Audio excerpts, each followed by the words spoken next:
President যে অনুরোধ করেছিল যে আপনার যে একটা প্রতীক আছে দানের শীষ, এটা আমাকে দিয়ে দেন। উনি অকপটে বললেন যে ঠিক আছে। বর্তমানে যে বিএনপির পতাকাটা আছে, দুইটা পতাকা তিনি হাতে এঁকেছিলেন।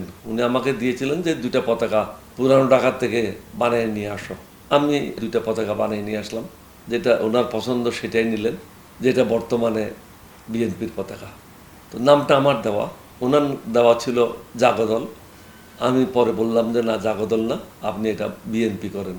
বিভিন্ন জার্নালে আমি একটা তথ্য দেখেছি আর কি, যদিও এখন দেখি না, কয়েকজন মুক্তিযুদ্ধ এটা বলেছে ধানের শীষ যে প্রতীক বিএনপির, এটা মূলত আপনার পছন্দের বা আপনার দেওয়া।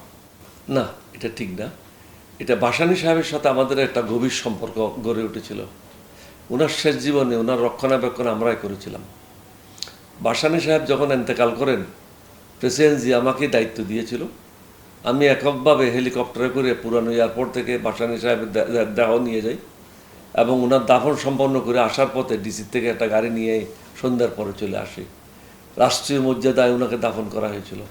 উনি যখন জীবিত ছিল, শেষ দিনগুলিতে ওনাকে আমরা প্রেসিডেন্ট যে অনুরোধ করেছিল যে আপনার যে একটা প্রতীক আছে দানের শীষ, এটা আমাকে দিয়ে দেন।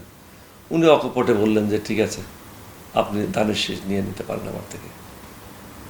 উনি এটা প্রেসিডেন্ট জিয়ে এটা নিয়েছিলেন। বর্তমানে যে বিএনপির পতাকাটা আছে, দুইটা পতাকা তিনি হাতে এঁকেছিলেন কালার পেন্সিল দিয়ে কাগজের উপরে। উনি আমাকে দিয়েছিলেন যে দুইটা পতাকা পুরানো ঢাকা থেকে বানিয়ে নিয়ে আসো। আমি স্টাফদের সাহায্যে দুইটা পতাকা বানিয়ে নিয়ে আসলাম। ওটার মধ্যে তিনি যেটা ওনার পছন্দ সেটাই নিলেন, যেটা বর্তমানে বিএনপির পতাকা।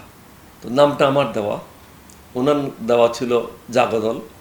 আমি পরে বললাম যে না, জাগদল না, আপনি এটা বিএনপি করেন, বাংলাদেশ ন্যাশনালিস্ট পার্টি, বাংলাতে হবে বাংলাদেশ জাতীয়তাবাদী দল।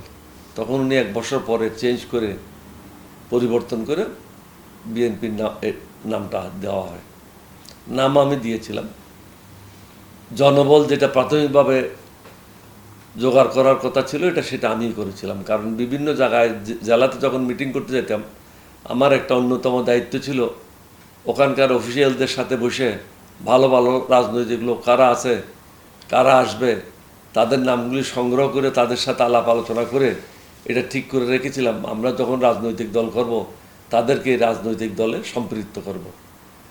যখন আমরা সিদ্ধান্ত নিলাম 1977 সালে 2 অক্টোবরের পরে রাজনৈতিক দল করব, তখনই ওই লোকগুলিকে অন্তর্ভুক্ত করে জাস্টিস সত্তারকে প্রদান করে প্রাথমিকভাবে এই দলটা ঘোষণা করা হয়েছিল।